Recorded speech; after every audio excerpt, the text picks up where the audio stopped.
So, Mr. Malcolm, how tough was it to relocate and settle in Sheffield as a 16-year-old? Uh, yeah, it was a bit of a culture shock actually. Traveling, living in Jamaica until the age of 15, and moved to join my dad in Sheffield. And as you can imagine, how different it was traveling from a bright, sunny island, lots of beaches and all that business, to Sheffield, an industrial city, big chimney, bellowing smokes for the steel industry and all that business. So yes, it was pretty difficult. It was pretty difficult, but there were some good things. The opportunities I knew I would have traveling to England and coming to join my dad. Although it was a culture shock, the future did look pretty promising to me. Yeah. You made your debut in the middle of an Ashes, thrashing in 1989. Did that make things harder? Yes, yes.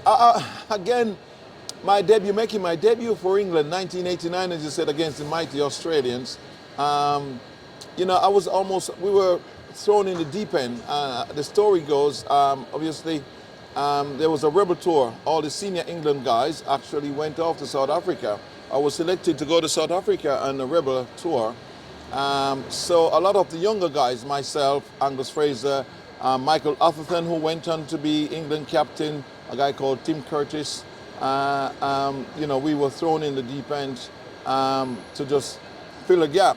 And it worked out well, but I wasn't surprised actually, because at the stage when I made my debut at Trent Bridge, I reckon it was about the 4th test match, and Australia was already 2 or 3-0 up.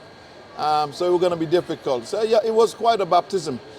Just jumping in from first class cricket at Derbyshire, a tiny county, put in front of a big audience at Trent Bridge, and also the television audience as well. And it was rather nerve-wracking, but it was quite a baptism going into Test cricket. Mr. Malcolm, your first wicket happens to be that of Steve Waugh, and you have dismissed him several times. He said Australia were always amazed when England didn't pick you. How do you react to such a compliment from one of the greats? I mean, Steve Waugh, what a compliment. I mean, Steve Waugh was one of those iconic cricketers, He doesn't give you anything away. And yes, as I said, it was a third new ball when I eventually got my first wicket in Test cricket, and it was Steve Waugh. And probably that's probably the first or the second time we had him out in that series. It was Steve Waugh caught David Gower, who's my captain there, bowled Malcolm for North. And it was, as I said, I only ended up taking 1 wicket in that game, but it was a massive look. You know who we've got out there, Steve Waugh. But I mean, it's a great compliment playing Australia, many years, or quite a few times after in a few Ashes series. And, I had confidence in myself. But when compliments like that come from a team like Australia, namely Steve Waugh, it's quite, it lifts me quite a bit. And as I said, I always realize anytime I'm bowling to Steve Waugh, he's one of those cricketers, you just don't run up without thinking what you're doing, because he'll hit you all day. So he's one of those bowlers, one of those batsmen, I normally look forward to bowl at, because he was such a good player, And Mr. Malcolm, how emotional was it to go back to Jamaica and take 5 wickets in a win at Sabina Park? Yes, that time going back to Jamaica, 1989-90, playing in that Test series, that was the first time I actually went back to Jamaica since I left as a youngster. And to represent my adopted country, to play for England at Sabina Park in Jamaica. And yes, I mean, the crowd were vociferous. They were very, very loud. They gave me a lot of stick earlier on, a hell of a lot of stick. But you know what? One thing changes it. I managed to get Viv Richards out in the first innings, LBW. And in the second innings, I clean bowled him. And that all of a sudden, the whole crowd at Sabina Park realized it could bowl quickly. They thought, okay, who is this upstart? Get the Master Blaster out once, okay. But to get him out twice, you probably could bowl, and I bowl quickly. So they quickly readapted me back in the fold. So, that was a great thing, getting Viv Richards out. But yeah, it was emotional. There's a lot of my teachers that we used to teach me when I was in Jamaica at school, a lot of the students I went to schools with, they came up to watch the game, and I was adopted back pretty quickly, to be honest. Yeah. Mr. Malcolm, tell us about you guys' history against South Africa at this ground in 1994. Was that your best spell in the Oval? Yeah, you know what, I bowled quicker. You know, I bowled quicker against Australia in Perth, I thought, and I bowled quicker against Australia here a few years. I forget exactly what the series was. But as you rightly says, playing here in 1994 against South Africa, the first time South Africa been back to this country since the apartheid days, about 35 years since they've been out of international cricket. You know, I was called back for the final test match here. And, you know, I was called back as a match winner. And an incident happened, mind you. I got hit on the head by Barney de Villiers, the bowler. But, you know what, actually was really fired up about the whole game, to be honest, because the morning before I bowled at South Africa, I actually told the coach I was so fired up I was going to take 5 wickets. So what I would say, the hit on the head by Barney de Villiers probably add extra fuel to the fire, and I ended up taking 9, and at the time that was the 6th best bowling figures from analysis from a bowler. And you know, over all these years it still stood as one of the best bowling figures apart from Sir Richard Hadley by a fast bowler. Sir Richard Hadley took 9 for 52, 9 for 57, but you know what, I'll just put a spill on it. Sir Richard Hadley was a very good fast bowler. I class myself as a quick bowler, so you know, I mean, and that's figures are still standing today, you know. So it was a great feeling. It was a great achievement, to be honest. Would you say black cricketers were very much misunderstood or stereotyped in your day? You had several issues with England coaches at that time. What I must say about that is, it was just the selection panel. Not only black players, you know, batters, you know, the whole selection panel. It's not like now where players got a central contract, you know, so players get a long run in the team. What happened was, you know, you're in a series, even take for Australia, playing against Australia, and you probably have 35 different players, and it's hard to feel part of a setup. You know, you're in, you're out, you don't know if you're going to be in the next test match or whatever. So, you know, it was not only black players. You know, yes, we had it difficult as well, but in the England setup those days, you know, you could be a batsman, you know, 1 minute you don't make 100 and you're out the next. You know, even David Gower, to be honest, one of the finest batsmen, he got left out of the England side, and especially us black boy, myself included.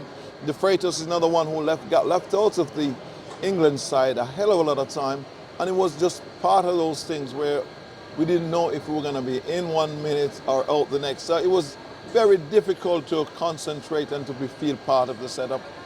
Looking back, did England get the best out of you?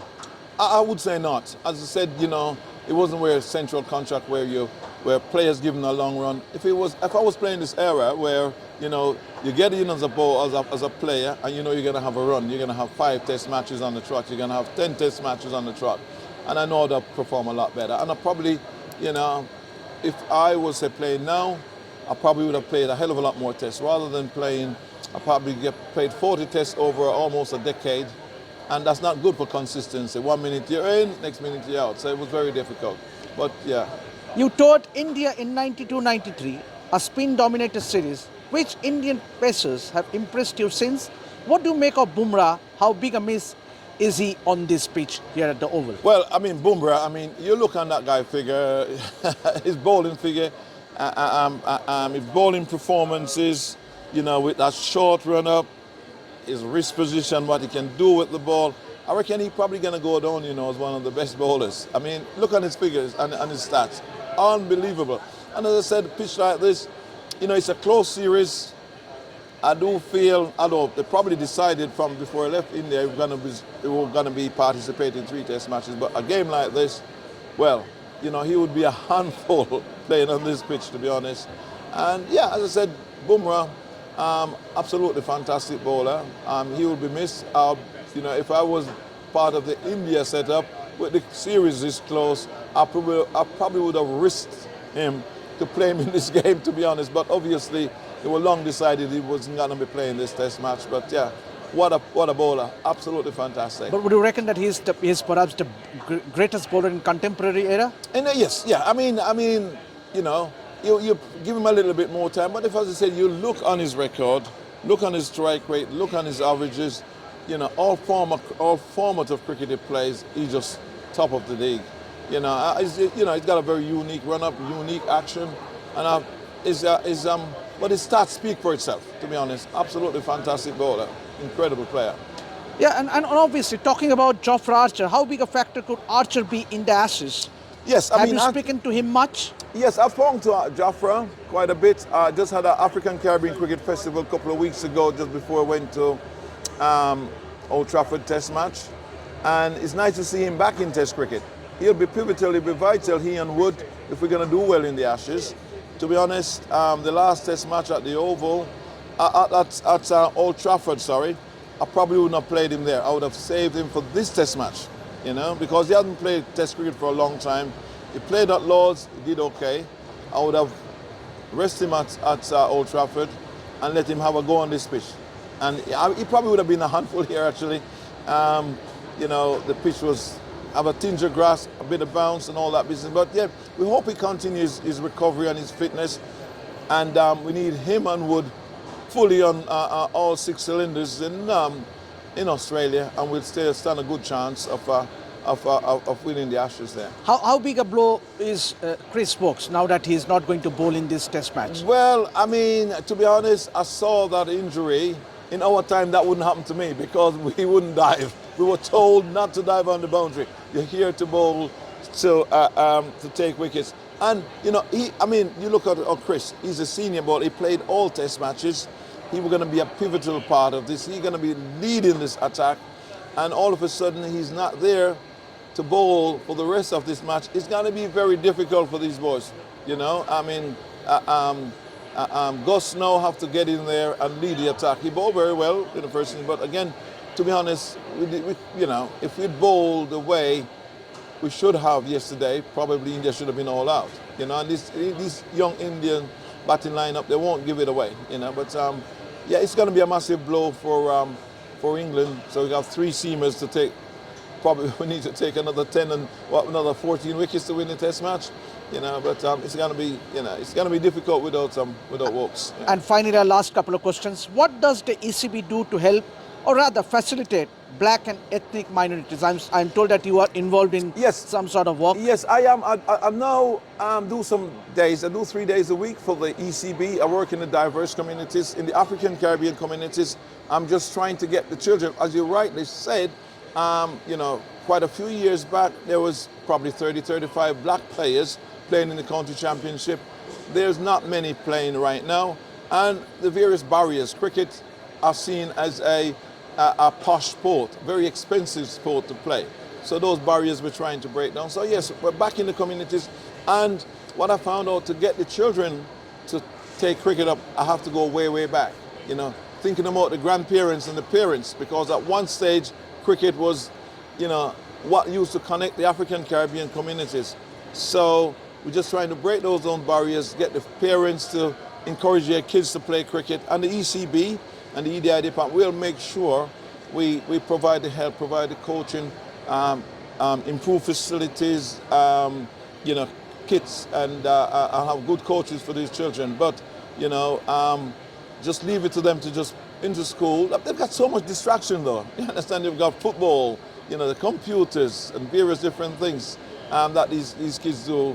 So we just need them to physically get out there and try and make cricket a sport for them. And if we can do that, but in doing so, you know, you can only be what you can see, you see. So we need to get the coaches out there to encouraging these kids, the young diverse communities, the African Caribbean heritage children to get back into cricket. And finally, did you ever face racism in your time playing for England? No, I mean, it's, I wouldn't say face racism, you know. I mean, the way when we played, there's certain things being said. If you look the way things are changed now, you could say, okay, those language wasn't right and various different things like that. But, you know, it's very difficult to say. If you really want to be really pedantic about things, as I said, just like I talk about cricket in our era, we did things a little bit differently. Nowadays, it's totally different. The language you use, things you say, the way you operate, the way you behave. You got to take a lot of things into consideration. But I think 70s, 80s was so different.